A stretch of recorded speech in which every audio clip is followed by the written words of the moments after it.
أو كما قال صلى الله عليه وسلم. یہاں تشریف فرما صدر محفل حضرت مولانا مفتی محمد شاہد صاحب دامت برکاتہم العالیہ اور دیگر علماء کرام، میرے محترم بزرگوں، بھائیوں، پردہ نشین ماں اور بہنوں اور عزیز بچوں، ہم سب کے لیے یہ بڑی خوشی، مسرت اور سعادت کا مقام ہے کہ اللہ رب العزت والجلال نے آج اس مدرسے اور مکتب کی برکت سے دین کی نسبت پر جمع ہونے کی توفیق میسر فرمائی۔ آمین۔ اللہ تعالی اس مدرسے کو ہر طرح کی ترقیات سے مالا مال فرمائے، مدرسے کے منتظمین، اساتذہ، طلبہ، معاونین و محبین اور تمام اہل محلہ کو اللہ پاک اپنی بارگاہ میں قبول فرمائے۔ آمین۔ بہت خوشی کی بات ہے کہ آج آپ حضرات نے ان بچوں کی حوصلہ افزائی کے لیے یہ پروگرام منعقد کیا ہے، یہ مجلس آراستہ کی ہے، اس محفل کو سجایا ہے۔ جو بچے قرآن پاک کی تعلیم حاصل کرتے ہیں، جو بچے دین کے بنیادی عقائد و مسائل کو جانتے ہیں، جو بچے پیغمبر علیہ السلام کی احادیث و فرامین سے واقف ہو رہے ہیں، جن بچوں کے دلوں میں نبی کریم علیہ السلام کی عظمت و محبت اور احترام کے جذبات گھولے جا رہے ہیں، بہت خوشی کی بات ہے کہ آپ حضرات نے آج ان بچوں کو شاباشی دینے کے لیے، ان کی پیٹھ تھپتھپانے کے لیے، ان کے اعزاز و اکرام کے لیے اور ان کی حوصلہ افزائی کے لیے اس انعامی محفل کو آراستہ کیا۔ ابھی آپ دیکھیں گے آپ کے سامنے ہمارے وہ عزیز بچے آئیں گے جن کے سینوں کو اللہ پاک نے اپنے مقدس کلام کی حفاظت کے لیے منتخب فرمایا، جو حافظ قرآن بننے جا رہے ہیں، جن کی زبان پر اللہ نے اپنے کلام کی تلاوت کو سہل اور آسان فرما دیا۔ وہ چھوٹے چھوٹے بچے آپ کے سامنے آئیں گے جنہوں نے ننھی عمروں میں پیغمبر علیہ السلام کی زبان مبارک سے ادا ہونے والی دعاؤں کو یاد کیا۔ اللہ پاک کو ان چھوٹے چھوٹے بچوں کی کارکردگی پر کیسا پیار آتا ہوگا، اور باری تعالی رحمت و عنایت اور محبت کی کس نگاہ سے ان بچوں کو دیکھتے ہوں گے، ہم اس کا تصور بھی نہیں کر سکتے، اندازہ نہیں لگا سکتے۔ یہ بچے ہمارے اور آپ کے لیے بہت قیمتی سرمایہ ہیں۔ ان بچوں کو بنانے میں، ان بچوں کو سنوارنے میں، ان بچوں کو آراستہ کرنے میں، ان بچوں کو زیور علم سے مالا مال کرنے میں ہم نے اگر محنت کر لی، جدوجہد کر لی، کوشش کر لی، تو اللہ کی بارگاہ میں ہمیں سرخروئی اور سربلندی اور عزت نصیب ہو۔ اور اگر خدا نخواستہ ہم سے اور آپ سے اپنے ان بچوں اور بچیوں کی تربیت میں کوئی کوتاہی رہ گئی، کوئی کمی رہ گئی، کوئی خامی رہ گئی، تو اللہ کے یہاں ہم سے سوال ہوگا کہ ہم نے نعمت کے طور پر اولاد تمہیں عطا کی تھی، تم نے اس کو دیندار کیوں نہ بنایا؟ تم نے اپنے بچوں کو قرآن پڑھنا کیوں نہ سکھایا؟ تم نے اپنے بچوں کو نماز کی ترغیب کیوں نہ دی؟ تم نے اپنے بچوں کو اللہ کے رسول صلی اللہ تعالی علیہ وسلم کی سنتوں پر عمل کرنے کے لیے تیار کیوں نہیں کیا؟ اگر ہم نے اپنے بچوں کی دینی تربیت میں غفلت کا مظاہرہ کیا تو میرے بھائیوں، اللہ کی بارگاہ میں جواب دینا ہمارے لیے مشکل ہو جائے۔ قرآن کریم میں ارشاد فرمایا گیا، یا ایھا الذین آمنوا قوا انفسکم واہلیکم نارا وقودها الناس والحجارہ۔ اے لوگوں، اے انسانوں، اے ایمان والوں، اپنے آپ کو اور اپنے گھر والوں کو جہنم کی آگ سے بچاؤ، وہ آگ کہ جس کو سوکھی لکڑیوں سے نہیں دہکایا جائے گا، بلکہ اس آگ کے لیے ایندھن انسانوں کو اور پتھروں کو بنایا جائے۔ علیہا ملائکۃ غلاظ شداد لا یعصون اللہ ما امرهم ویفعلون ما یؤمرون۔ اور اس آگ پر ایسے فرشتوں کو نگرانی کے طور پر مقرر کیا گیا ہوگا جو بڑے سخت مزاج ہوں گے۔ رحم نام کی چیز ان کے دل کے اندر پائی نہ جاتی ہوگی۔ وہ اللہ کے حکم کی ذرہ برابر نافرمانی کرنے والے نہیں ہوں گے۔ ان کو تو وہی کرنا ہوگا جس کا حکم ملائے اعلیٰ سے ان کو ملا ہوگا۔ باری تعالیٰ کی جو ہدایت ہوگی اسی کے مطابق وہ فرشتے اعمال کو انجام دیں گے۔ حضرات مفسرین و علماء رحمہ اللہ فرماتے ہیں کہ جو والدین اپنے بچوں کی دینی تربیت کی فکر نہیں کرتے، جو ماں باپ اپنے بچوں کو قرآن پاک کی تعلیم نہیں دلاتے، دین کے بنیادی عقائد و مسائل سے واقف نہیں کراتے، وہ سب کے سب اپنے لیے اور اپنے بچوں کے لیے جہنم کی آگ کا سامان کر رہے ہیں۔ اس حدیث پاک سے معلوم ہوتا ہے، اس آیت کریمہ سے معلوم ہوتا ہے۔ اگر ہم اپنے کو اور اپنی نسلوں کو جہنم کی آگ کا ایندھن بننے سے بچانا چاہتے ہیں تو اس کے لیے بنیادی شرط یہ ہے کہ قرآنی اور نبوی تعلیمات سے ہمیں واقفیت ہو، دین کے بنیادی عقائد و مسائل سے ہمیں واقفیت ہو، اور دینی تقاضوں پر عمل کرنے کا ماحول اور مزاج ہمارے گھروں میں، سماج میں اور معاشرے میں پایا جائے۔ تو اللہ کا بڑا فضل و کرم اور اس کی رحمت و عنایت ہے کہ اس نے آپ حضرات کو اس محلے میں اپنے بچوں کو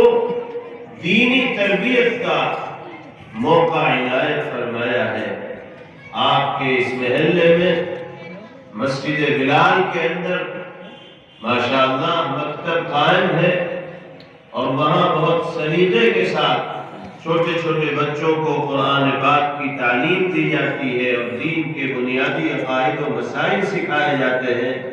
ہم سب کو اس مکتب کی اور مدرسے کی قدر کرنی چاہیے، اور مسجد کے حلقے میں کوئی گھر ایسا نہ بچنا چاہیے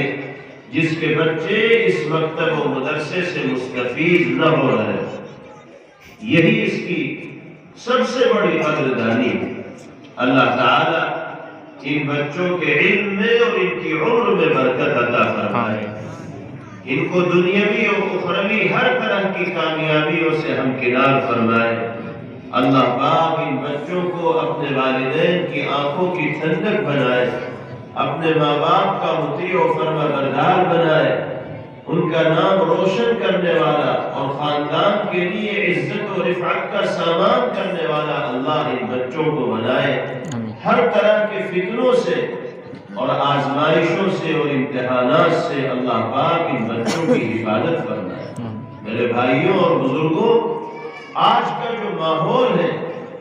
وہ کتنا نازک ہے اور کتنا خراب ہے۔ اب کسی پر یہ بات مخفی اور پوشیدہ نہیں رہ گئی۔ اسلام دشمن طاقتوں نے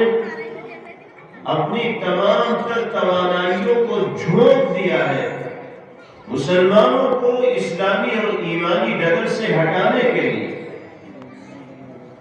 مسلمانوں کی تہذیب، مسلمانوں کی شناخت اور مسلمانوں کی پہچان کو ختم کرنے کے لیے وہ تمام تر صلاحیتوں کو استعمال کر رہے ہیں۔ ان کی ان کوششوں کا مقابلہ ہم اپنے بچوں کو دینی تعلیم سے آراستہ کر کے ہی دے سکتے ہیں۔ اگر بچپنے میں ہمارے بچوں کے دلوں میں قرآن پاک کی عظمت اور نبی کریم علیہ السلام کی محبت کے جذبات پیدا ہو گئے تو پھر زندگی کے کسی موڑ پر ان بچوں کو اسلام دشمن طاقتیں اپنے ہاتھ کا کھلونا بنانے میں کامیاب نہیں ہو پائے گی۔ کوئی سازش ان کے اوپر انشاءاللہ اثر انداز نہیں ہوگی۔ اس لیے ہم سب کو اپنے بچوں کو دینی اعتبار سے مضبوط اور مستحکم کرنے کی ضرورت ہے۔ میرے بھائیوں اور بزرگوں، اس دنیا میں آنے والا ہر انسان کامیابی چاہتا ہے، ہر طرح کی کامیابی، جسمانی اعتبار سے بھی اس کو اطمینان ہو، کاروباری اعتبار سے بھی اس کو اطمینان و سکون ہو، معاشی اور گھریلو اعتبار سے بھی اس کو اطمینان و سکون ہو، بے فکری کی زندگی اس کی گزر رہی ہو، ہر شخص یہ چاہتا ہے۔ اور ایمان والے کی خواہش ہوتی ہے کہ دنیا سے جانے کے بعد جنت میں اس کو جگہ مل جائے۔ ہمارے اور آپ کے دل کی بھی یہی تڑپ ہے اور یہی خواہش ہے، لیکن یہ خواہش پوری کیسے ہوگی؟ اس خواہش کی تکمیل کے لیے شرائط کیا ہے؟ جناب رسول اللہ صلی اللہ تعالی علیہ وسلم نے ایک حدیث پاک میں 3 باتیں ارشاد فرمائی، اور آپ نے دنیا میں بسنے والے انسانوں کو یہ سمجھایا کہ جب تک 3 خرابیاں تمہارے اندر رونما نہیں ہوگی، ظاہر نہیں ہوگی، اللہ تعالیٰ دنیاوی اور اخروی کامیابیوں کے راستے پر تمہیں چلاتے رہے۔ یہاں پر بھی کامیابی کے جھنڈے تم بانٹتے رہو گے، اور آخرت میں بھی سرخروئی اور سرفرازی تمہارا مقدر بنے گی، مگر شرط یہ ہے کہ ان 3 خرابیوں میں سے کسی ایک کو بھی اپنے سماج کے اندر آنے مت دینا، ان کا داخلہ ممنوع کر دینا، ان کے لیے دروازے بند کر دینا۔ کیا ہیں وہ 3 خرابیاں؟ پیغمبر علیہ السلام نے ارشاد فرمایا: لا تزال هذه الأمة على شريعة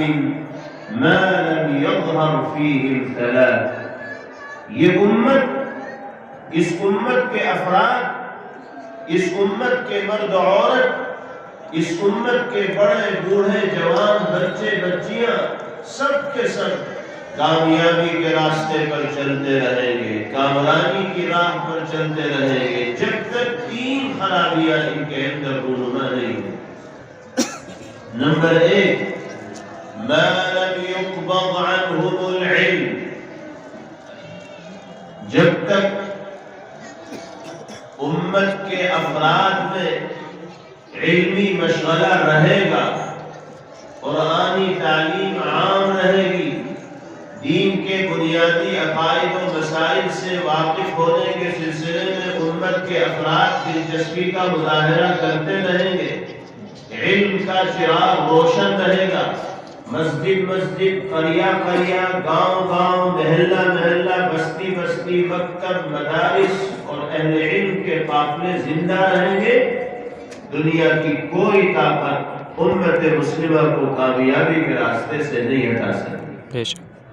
اور جب جب اس امت کو جہالت کا سامنا کرنا پڑے گا، جب جب یہ امت تعلیم سے دور ہوگی، جب جب اس امت کے اندر ناخواندگی عام ہوگی، یعنی پڑھنے لکھنے کا رواج ختم ہوگا، تو یہ امت کامیابی کے راستے پر چلنے کے بجائے ذلت و خواری اور پستی کے راستے کی طرف جانے لگے۔ گویا کہ وہ پہلی خرابی جس کے آنے کے بعد امت کامیابی کے راستے سے ہٹنے لگتی ہے، وہ تعلیم سے دوری ہے۔ تعلیم سے عدم دلچسپی ہے، پڑھنے لکھنے کے مزاج کا ختم ہونا ہے۔ نبی کریم علیہ السلام کے اس بیان کردہ معیار کی روشنی میں ہمیں اپنے سماج اور اپنے گھروں کی صورتحال کا جائزہ لینے کی ضرورت ہے۔ ہمیں غور کرنے کی ضرورت ہے کہ کس درجہ تعلیم سے محبت ہمارے سماج کے اندر پائی جاتی ہے، پڑھنے پڑھانے کی طرف لوگ کتنے راغب ہیں اور کتنی دلچسپی کا مظاہرہ کر رہے ہیں۔ بہت افسوس کے ساتھ کہنا پڑتا ہے کہ مسلمانوں نے تعلیمی اعتبار سے جو بیداری ہونی چاہیے تھی، وہ بیداری آج عمومی طور پر دیکھنے کو نہیں ملتی۔ ایک بہت بڑا طبقہ ہمارے بھائیوں اور بہنوں کا ایسا ہے جو کسی طرح کی بھی تعلیم سے مالا مال نہیں، نہ دنیا کا کوئی فن اس کے پاس ہے، نہ دین کی بنیادی تعلیم اس کے پاس ہے، اور تعلیم سے دوری کی انتہا یہ ہے کہ ہمارا وہ بھائی اپنا نام لکھنے پر بھی قادر نہیں، اس کو اگر کہیں دستخط کرنے کی ضرورت پیش آتی ہے تو انگوٹھا اس کا چھاپا جاتا ہے، وہ نام لکھنے کی بھی قدرت نہیں ہے۔ وہ انسان جس کو اللہ نے اشرف المخلوقات بنایا، تمام مخلوق کا سردار جس انسان کو اللہ پاک نے بنایا، جس کو اللہ نے وہ عقل دی، وہ دماغ دیا کہ جس کے ذریعے وہ آسمانوں کی سیر کر جاتا ہے، چاند تک پہنچ جاتا ہے، اور نہ جانے کیا کیا تبدیلیاں اس دنیا کے اندر اللہ کی جانب سے دی ہوئی عقل کے ذریعے انجام دے دیتا ہے۔ اگر وہ انسان اپنی عقل کا، اپنے دماغ کا، اپنی صلاحیتوں کا بالکل استعمال ہی نہ کرے اور کورا ہو کر زندگی گزارے تو کیا وہ اللہ کی نعمت کی ناقدری اور ناشکری کرنے والا نہیں قرار دیا جائے؟ دھن اور دولت ہی سب کچھ نہیں ہے، کمانا ہی سب کچھ نہیں ہے، بلکہ اصل چیز ہے اپنے آپ کو سلیقہ مند انسان بنانا، اپنے آپ کو مہذب بنانا، اپنی ذمہ داریوں کو، فرائض و واجبات کو سمجھنے والا بنانا، یہ ہماری بھی ذمہ داری ہے، اور اپنے بچوں کے حوالے سے بھی ہماری یہ ذمہ داری ہے کہ ہم اپنے بچوں کو ایک اچھا انسان بنانے کی فکر کریں، ایک مہذب انسان بنانے کی فکر کریں۔ ہم ان کو ایسا ماحول دیں، ان کی ایسی تربیت کریں کہ وہ مہذب سماج میں عزت کی زندگی بسر کر سکیں۔ اور یاد رکھیے، عزت انسان کو ملتی ہے علم کی دولت سے مالا مال ہونے کے نتیجے میں اور علمی تقاضوں پر عمل کرنے کے نتیجے میں۔ بغیر تعلیم کے حقیقی عزت اور کامیابی انسان کو حاصل نہیں ہوتی۔ انسان کے پاس بنیادی تعلیم ہو تو چاہے دولت کے اعتبار سے وہ کتنا ہی کمزور ہو، لیکن اگر تعلیمی اعتبار سے وہ مضبوط ہے تو اس کی رائے وزنی مانی جائے گی، اس کا مشورہ دوسروں کے مقابلے میں بہتر مانا جائے گا، لوگ اس کو احترام اور عزت کی نگاہ سے دیکھنے والے ہوں گے، اس کا سماج میں، خاندان میں اور معاشرے کے اندر ایک وقار ہوگا، ایک دبدبہ ہوگا، ایک مرتبہ ہوگا۔ یہ چیز حاصل ہوگی تعلیم کے زیور سے آراستہ ہونے کے نتیجے میں۔ نبی کریم علیہ السلام یہی ارشاد فرما رہے ہیں کہ جب جب میری امت تعلیم سے دور ہوگی تو پھر کامیابی کے بجائے ذلت و خالی اس کا مقدر بنے گی۔ اس لیے آج کی اس مجلس میں ہمیں یہ عہد کر کے اور عزم کر کے یہاں سے اٹھنا ہے کہ ہمیں ایک دو وقت چاہے فاقہ کرنا پڑے لیکن اپنے بچوں کو تعلیم سے محروم نہیں کریں گے، انشاءاللہ اپنی بچیوں کو تعلیم سے محروم نہیں کریں گے، ان کو تہذیب دیں گے، ان کو سلیقہ سکھائیں گے، ان کو انسانیت کے تقاضوں پر عمل کرنے کا طریقہ بتلائیں گے، اور یہ تمام چیزیں تعلیم کے ذریعے ہوں گی۔ عصری تعلیم بھی دی جائے، دنیا میں انسان رہتا ہے، دنیا کی ضرورتیں اسے پوری کرنی ہوتی ہیں، تو دنیا کے احوال سے واقف ہونا بھی اس کے لیے ضروری ہوتا ہے، لیکن دین کی جو بنیادی تعلیم ہے وہ اپنے بچوں کو دلانا فرض ہے۔ جیسے نماز فرض ہے، روزہ فرض ہے، حج استطاعت کے بعد فرض ہے، زکوٰۃ کی ادائیگی فرض ہے، اسی طرح دین کی بنیادی تعلیم حاصل کرنا اور اپنے بچوں کو کرانا یہ بھی فرض ہے۔ پیغمبر علیہ السلام نے ارشاد فرمایا طلب العلم فریضۃ علی کل مسلم، علم دین کو حاصل کرنا ہر مسلمان مرد و عورت کے ذمہ فرض اور لازم ہے۔ اگر ہم قرآن پڑھنا نہیں سیکھ رہے ہیں، اپنے بچوں کو نہیں سکھا رہے ہیں، تو جس طرح نماز چھوڑنے کی وجہ سے ہم گنہگار ہوتے ہیں، اسی طرح قرآن پاک کی تلاوت نہ سیکھنے کی وجہ سے اور بچوں کو تلاوت نہ سکھانے کی وجہ سے بھی ہم گنہگار ہوں گے۔ اس لیے ہم میں سے ہر شخص کو یہ عہد کرنا ہے کہ ہم خود بھی قرآن پاک پڑھنا سیکھیں گے انشاءاللہ۔ جو جانتے ہیں، جن کو اللہ نے صلاحیت دی ہے، وہ روزانہ قرآن پاک کی تلاوت کا معمول بنائیں گے اور اپنے بچوں کو بھی قرآن پاک پڑھنا سکھائیں گے، ان کے عقیدے صحیح کرائیں گے، دعائیں ان کو سکھلائیں گے، اور نبی کریم علیہ السلام کی عظمت و محبت کی گھٹی ان کو پلائیں گے، ان کے رگ و ریشے کے اندر سرکار دو عالم صلی اللہ تعالی علیہ وسلم کی محبت کے چراغ جلا کر رہے۔ آج کے زمانے میں اپنے بچوں کو دین کی بنیادی تعلیمات سے واقف کرانا پہلے سے زیادہ ضروری ہو گیا ہے، کیونکہ جو نظام بنایا جا رہا ہے اور ابھی جو نئی قومی تعلیمی پالیسی آئی ہے،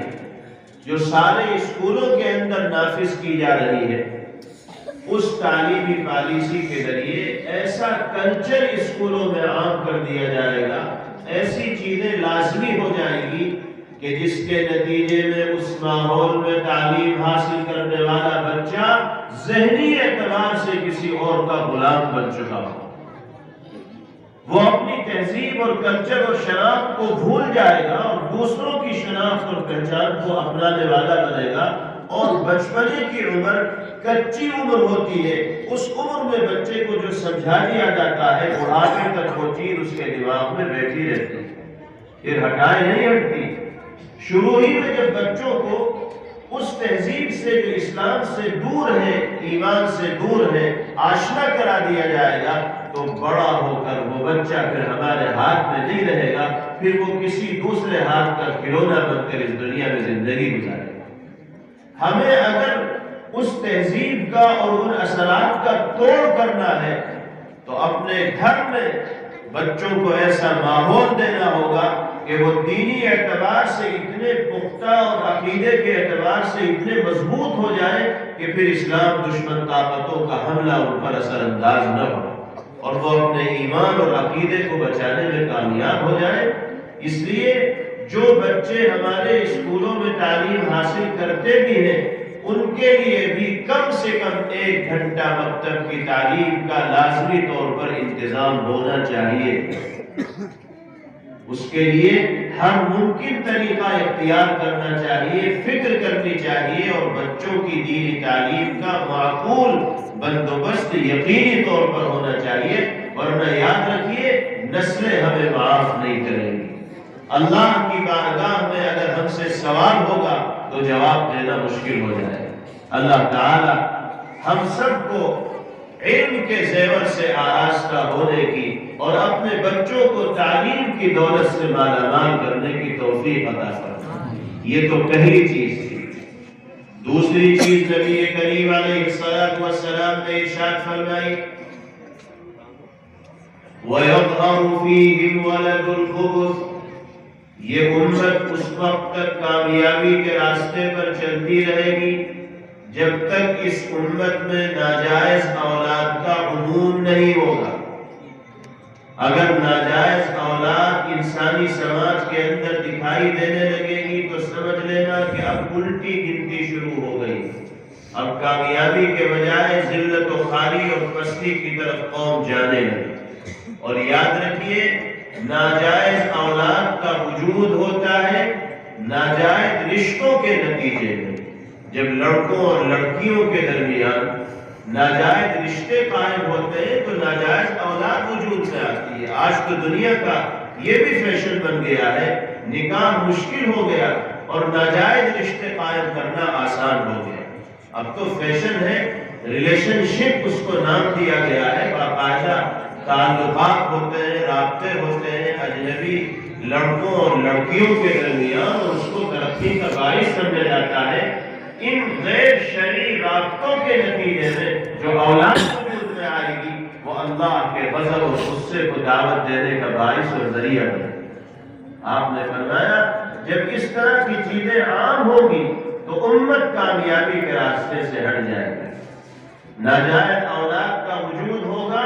ناجائز رشتوں کے قائم ہونے کی وجہ سے، اور ناجائز رشتوں کا قیام عمل میں آتا ہے جائز طریقے سے رشتوں کے قیام میں مشکل پیش آنے کی وجہ سے۔ انسان اپنے نفسانی خواہشات کو پورا کرنا چاہتا ہے، اگر جائز طریقے سے اس کی نفسانی خواہشات پوری نہیں ہو پاتی تو وہ ناجائز راستہ تلاش کرتا ہے۔ اللہ تعالیٰ نے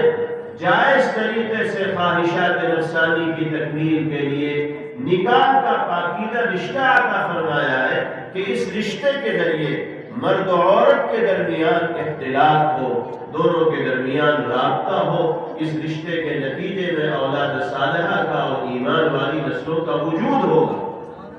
لیکن جب اس پاکیزے رشتے کے قیام کو مشکل بنا دیا جائے گا تو ناجائز رشتے وجود میں آئیں گے اور اس کے نتیجے میں ناجائز اولاد دنیا میں آئے گی، تو پھر اللہ کے غصے کو دعوت دینے سے کوئی طاقت نہیں روک پائے گی۔ پیغام نبی کریم علیہ السلام یہ دے رہے ہیں کہ اپنے سماج اور معاشرے میں نکاح کو آسان بنانے کی کوشش کرو، وقت پر نکاح کا اہتمام کرنے کی کوشش کرو۔ اللہ اور اس کے رسول صلی اللہ علیہ وسلم کی نگاہ میں سب سے بابرکت نکاح وہ ہے جو سب سے سہولت و آسانی کے ساتھ اور کم خرچے کے اندر انجام دے دیا جاتا۔ لیکن آج ہمارے یہاں کیا صورتحال ہے آپ جانتے ہیں کہ نکاح جیسے آسان ترین عمل کو ہم نے غیر ضروری رسوم و رواج کے بندھن میں جکڑنے کی وجہ سے اس کو مشکل ترین بنا دیا۔ اتنا مشکل کام نکاح ہو گیا ہے کہ ایک متوسط درجے کا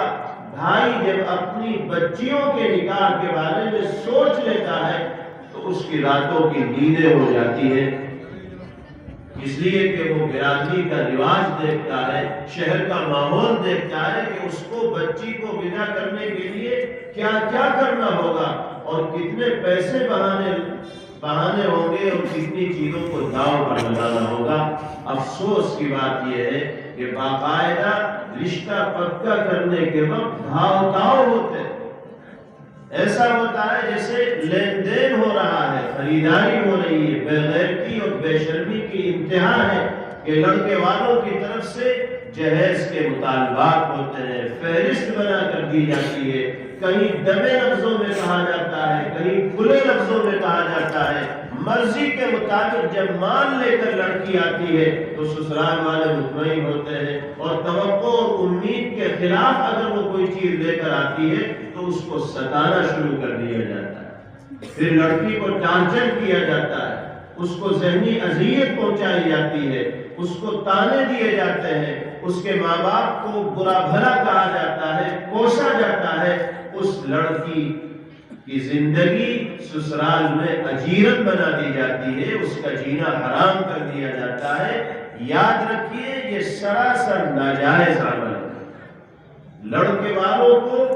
لڑکی والوں سے ایک پائی کا مطالبہ کرنے کا شرعی طور پر حق حاصل نہیں ہے۔ لڑکی والوں نے تو لڑکی کی شکل میں اپنے جگر کے ٹکڑے کو تمہارے حوالے کر دیا ہے، اب اس سے زیادہ تم اور کیا چاہتے؟ اس سے زیادہ قیمتی چیز وہ تمہیں کیا دے سکتے تھے؟ لیکن اس کے باوجود لالچ، حرص اور طمع کا یہ عالم ہے کہ جتنی زیادہ تنخواہ لڑکے کی ہوتی ہے اتنا ہی بڑا منہ لڑکے والوں کا کھلا ہوتا ہے۔ ہمارا لڑکا تو 50,000 کما رہا ہے، ہمیں تو 4 ویلر بھی چاہیے اور یہ بھی چاہیے اور وہ بھی چاہیے، فلاں بھی چاہیے، زمین بھی چاہیے۔ 1 لاکھ کما رہا ہے تو اسی اعتبار سے بھی لڑکی جہیز لے کر آئے، اتنا سونا لے کر آئے، اتنی فلاں چیز لے کر آئے۔ یہ بے شرمی اور بے غیرتی کی انتہا ہے۔ شریعت تو یہ کہتی ہے کہ لڑکی کا نکاح کیا جائے تو لڑکی کے والدین پر کوئی بار اور کسی طرح کا کوئی بوجھ نہ آئے، سارا خرچہ لڑکے کو برداشت کرنا، گھر وہ بنائے، گرہستی کی تیاری وہ کرے، گھر کے اندر جو چیزیں ضروری ہوتی ہیں، بیڈ ہو، کرسیاں ہو یا اور دیگر چیزیں ہو جو جہیز کے طور پر دی جاتی ہے، ان سب کا انتظام کرنا لڑکے اور اس کے گھر والوں کی ذمہ داری۔ باپ اپنی بیٹی کو جو دینا چاہے وہ دے، اس میں لڑکے والوں کو دخل دینے کا یا اس پر نگاہ رکھنے کا کوئی حق لڑکے والوں کو حاصل نہیں۔ لیکن اب ماحول ایسا بن گیا ہے کہ لڑکے والوں کی مرضی کے مطابق جہیز تیار کیا جاتا ہے اور پھر ایک مرتبہ ان کی مرضی کے مطابق دے دیا جائے پھر بھی ان کو چین نہیں ملتا۔ بار بار مطالبات آتے ہیں کہ اب فلاں تہوار کے موقع پر یہ آنا چاہیے، فلاں موقع پہ یہ آنا چاہیے، فلاں موقع پہ یہ آنا چاہیے، اور اگر امید کے مطابق نہیں ملتا تو حالات بگڑنے شروع ہو جاتے ہیں۔ کتنے گھر ہیں جو جہیز کے انہی لالچیوں کی لالچ کی وجہ سے برباد ہو گئے ہیں، اور کتنی زندگیاں ہیں جو اجڑ گئی ہیں ان حریصوں کی وجہ سے اور کما کرنے والوں کی وجہ سے۔ جو سروے کیا گیا ہے انڈین ایکسپریس کے ذریعے 2012 سے 2015 تک 24,771 لڑکیاں ایسی ہیں جو جہیز کے بیجا ڈیمانڈ کی وجہ سے اپنی زندگی سے ہاتھ دھو بیٹھی، دنیا سے چلی گئی۔ کتنی ایسی ہے جنہوں نے خودکشی کر لی، اور کتنی ایسی ہے کہ جن کو سسرال والوں نے ہی موت کے منہ میں ڈال دیا۔ ان کے خلاف سازشیں رچ کر جب انسانی سماج میں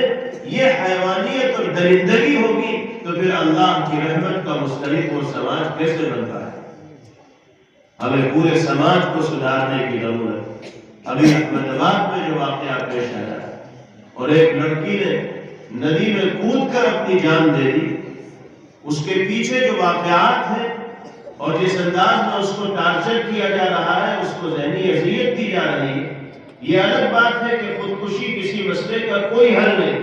اور شرعی اعتبار سے اس کی قطعاً اجازت نہیں کی جا سکتی، ممانعت ہے۔ لیکن یاد رکھیے اس خودکشی کے پیچھے مجرم صرف اس کا شوہر یا اس کے گھر والے نہیں بلکہ سارا سماج مجرم و قصوروار ہے۔ ہم اور آپ بھی اس جرم کے اندر شامل ہیں کیونکہ ہم نے اس سماج میں پلٹنے والی خرابی کو ختم کرنے کی کوئی محنت نہیں کی، کوئی کوشش نہیں۔ سماجی اعتبار سے، اجتماعی اعتبار سے پائی جانے والی برائیوں کو ختم کرنے کا جذبہ اگر دل کے اندر نہیں ہے تو اس کا مطلب یہ ہے کہ ہم بھی ان کے ساتھ شامل ہیں، ان کے حامی ہیں۔ تو جس طرح وہ مجرم اور قصوروار ہوں گے اسی طرح ہم بھی مجرم اور قصوروار ہوں۔ ضرورت اس بات کی ہے کہ نکاح کو آسان بنایا جائے اور بچیوں کو والدین کے اوپر بار اور بوجھ ہرگز نہ بننے دیا جائے۔ جب تک اس راہ کو آسان نہیں کیا جائے گا اس وقت تک ناجائز رشتوں کے قیام پر قدغن نہیں لگائی جا سکتی ہے، بند نہیں لگایا جا سکتا۔ ہمیں اور آپ کو یہاں سے یہ عہد کر کے بھی اٹھنا ہے کہ ہم شریعت و سنت کے مطابق اپنے گھروں کے اندر نکاح کی تقریب کو انشاءاللہ انجام دیں، اور جتنی بھی غیر شرعی رسوم و رواج ہماری تقریبات کے اندر داخل ہو گئی ہیں ان سب کو ختم کریں گے، چاہے خاندان والے ناراض ہوں، برادری والے چاہے ناچا توڑیں، بستی والے چاہے ملنا جلنا چھوڑیں، لیکن اللہ کی رضا کے لیے ہم ان ساری رسوم و رواج اور خرافات کو بند کرنے کی کوشش کریں۔ ہمارا مقصد اللہ کی رضا ہے، ساری دنیا ناراض ہو جائے اگر میرا اللہ مجھ سے راضی ہے تو مجھے کسی کی پرواہ نہیں، بے شک، اور ساری دنیا کو ہم راضی کر دیں اور اللہ ناراض رہے تو دنیا کی رضامندی سے مچھر کے پر کے برابر بھی آپ کو اور ہمیں فائدہ ہونے والا ہے۔ اللہ ہمیں شریعت و سنت کے مطابق زندگی گزارنے کی توفیق عطا فرمائے، اپنے گھر والوں کے ساتھ حسن سلوک اور بہترین برتاؤ کرنے والا بنائے، اپنی بیویوں کے ساتھ اچھا معاملہ کرنے والا بنائے، بیویوں کو، بہنوں کو، ماؤں کو، بیٹیوں کو اللہ پاک ہمیں وہ مقام دینے والا بنائے جس مقام کی وہ مستحق ہے۔ اگر کسی شوہر کی طرف سے بیوی پر کوئی تشدد ہو رہا ہے، زیادتی ہو رہی ہے، ظلم ہو رہا ہے، تو یاد رکھیے وہ اللہ کی نظر سے گرنے والا کام کر رہا ہے۔ ظلم و زیادتی کر کے اور تشدد کر کے اللہ کی نگاہ سے وہ اپنے آپ کو گرا رہا ہے۔ یہ انتہائی گھٹیا اور ذلیل حرکت ہے کہ کوئی شوہر اپنی بیوی کے اوپر ہاتھ اٹھائے، کوئی شوہر اپنی بیوی کو گالی دے، کوئی شوہر اپنی بیوی کے ساتھ بے عزتی کا برتاؤ کرے، توہین آمیز برتاؤ کرے، اس کے دل کو ٹھیس پہنچانے والا کام کرے، یہ انتہائی گھٹیا اور ذلیل حرکت ہے۔ وہ آپ کو احترام دے گی، آپ اسے احترام دیں، جس طرح آپ کی عزت نفس ہے اسی طرح اس کی بھی عزت نفس ہے۔ جب دونوں ایک دوسرے کی عزت نفس کا خیال رکھیں گے تو ہمارا گھر انشاءاللہ جنت کا نمونہ بن جائے اور خوشگوار زندگی گزارنے کا موقع ہمیں نصیب ہو۔ تیسری اور آخری چیز نبی کریم علیہ السلام نے ارشاد فرمائی وَيَظْهَرُ فِيهِمُ السَّقَّاءُونَ، یہ دنیا اس وقت تک، یہ امت اس وقت تک کامیابی کے راستے پر چلتی رہے گی جب تک اس میں سقاؤون ظاہر نہیں ہو۔ صحابہ نے پوچھا کہ سقاؤون کسے کہتے ہیں یا رسول اللہ؟ آپ نے فرمایا تحیتهم بینہم اذا تلاقوا التلاعن، سقاؤون ان لوگوں کا نام ہے کہ جن کی زبانیں اتنی گندی ہوتی ہیں کہ جب وہ بولنا شروع کرتے ہیں تو سلامتی کی بات بعد میں کرتے ہیں، لعن طعن اور گالم گلوچ پہلے کرتے ہیں۔ یعنی ان کی زبان کی نوک پر گالیاں ہوتی ہیں، ان کا تکیے کلام گالی ہوتا ہے، وہ اپنے کسی دوست کو مخاطب بھی کرتے ہیں تو گالی دے کر اس کو بلاتے ہیں۔ جب زبان اتنی خراب ہو جائے، بدگفتاری عام ہو جائے، بد زبانی عام ہو جائے،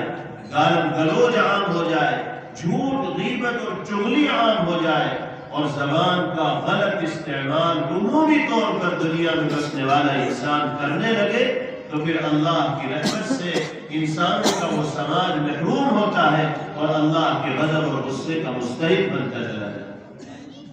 آج ہمیں اس سلسلے میں بھی غور کرنے کی ضرورت ہے کہ ہم نے اپنی زبانوں کو لگام دے رکھا ہے نہیں دے رکھا، ہماری زبانیں قابو میں ہے یا نہیں؟ اللہ معاف فرمائے، بہت خراب صورتحال، کیا بڑے، کیا بوڑھے، کیا جوان، کیا بچے، کیا مرد، کیا عورت، سب کی زبانوں پر ایسی ایسی گالیاں اور بدگفتاریاں ہیں کہ جن کو سنے تو سنتے ہی چلے جائیں۔ چھوٹے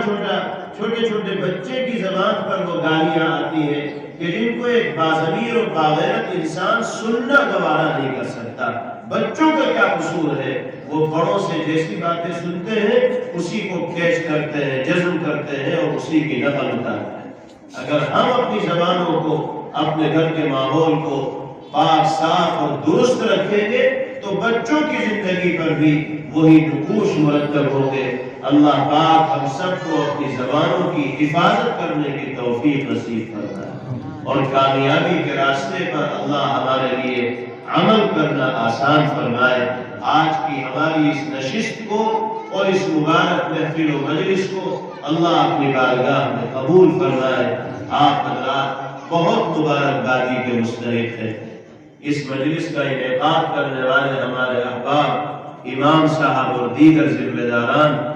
محلے کے ذمہ دار حضرات، نوجوان، سب مبارکبادی کے مستحق ہیں کہ انہوں نے بہت اچھی نورانی اور ایمانی محفل کا انعقاد کیا۔ اللہ پاک بہترین جزا اور بدلہ سب کو نصیب فرمائے اور ان بچوں کے مستقبل کو اللہ بہت تابناک اور روشن فرمائے، جن کو ابھی انعام سے نوازا جائے گا، جو یہاں تعلیم حاصل کرتے ہیں۔ وآخر دعوانا ان الحمد للہ رب العالمین۔